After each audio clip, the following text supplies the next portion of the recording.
Hey guys, I'm Pastor Matt. Today is day 2 of our 7 days of hope. We're actually doing 2 weeks of 7 days of hope, which I realize is 14 days.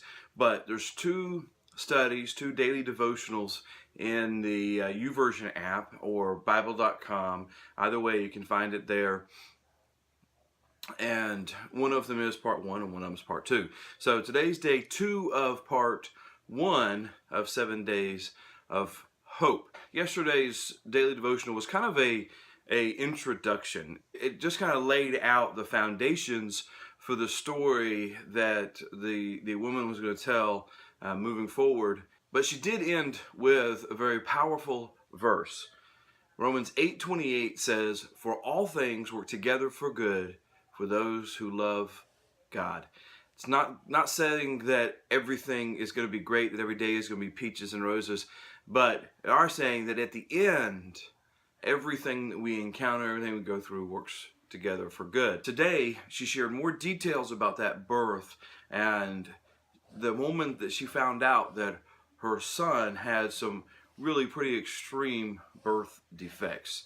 She talks about how angry she was with God and how could he allow this to happen to her? What had she done wrong? And in the midst of all that, she realized that she felt further from God, not because of what had happened to her, but because she wasn't allowing the love of God to get into her. And at the end of each day, she asks some questions that I think are wonderful. And this one she asks, what circumstances in your life have made you fearful or angry lately?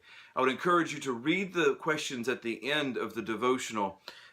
She opens with a question that I also loved. Does God determine the course of our spiritual walk, or do our circumstances? All too often in life, we allow our circumstances to determine our spiritual walk. We let our circumstances decide whether or not we have hope for tomorrow, instead of letting God determine our spiritual walk and letting God determine, let our faith in God determine if we have hope for tomorrow.